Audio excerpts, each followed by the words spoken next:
लिखा है अनंत प्रवाह ने, आपने जो विपश्यना की ध्यान विधि बताई और दोनों सांसों के बीच का गैप बताया, तो मेरे अनुभव में जो बात आई वो मैं आपसे शेयर करना चाहता हूँ। मुझे गैप या सांसों के मोड़ के समय ऐसा अनुभव हुआ जैसे उस समय जीवन और मृत्यु दोनों का संगम हो रहा है। सांस जैसे ही रुकती है मृत्यु हो जाती है और अगले ही क्षण जीवन उसे हटाकर स्वयं हावी हो जाता है।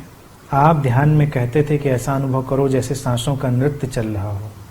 मुझे पहली बार सांसों के नृत्य का अनुभव हुआ, कृपया मार्गदर्शन करें। बिल्कुल ठीक बात कही है। सांसों का नृत्य ही है जन्म और मृत्यु का नृत्य, जीवन और मृत्यु का नृत्य।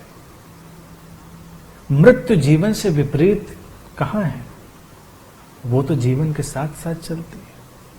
हम मृत्यु को जीवन से विपरीत बनाते हैं, इसीलिए अड़चन में पड़ते हैं, इसीलिए हमारी सारी समस्याएं खड़ी हो जाती हैं, जीवन में सारे दुख उतर आते हैं। शिव ने इसलिए पहले विधि ही इसको चुना।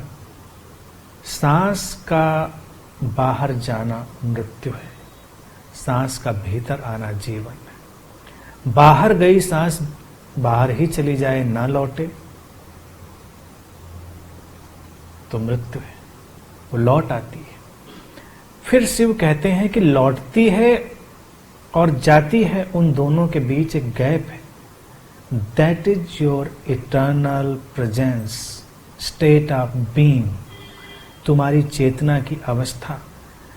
क्योंकि तुम्हारा होना न मृत्यु है, न तुम्हारा होना ये जीवन है, या कहें कि परम जीवन का वो बिंदु है।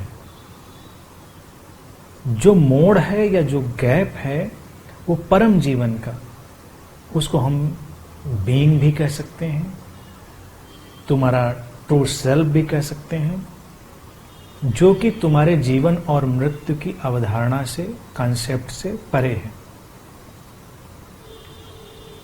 क्योंकि जीवन का तुम्हारा कॉन्सेप्ट है सांसें लिए जाना, बस सब काम करते जाना। मृत्यु का तुम्हारा कॉन्सेप्ट है कि अब सब खत्म हो गया, अब कुछ बचा नहीं। लेकिन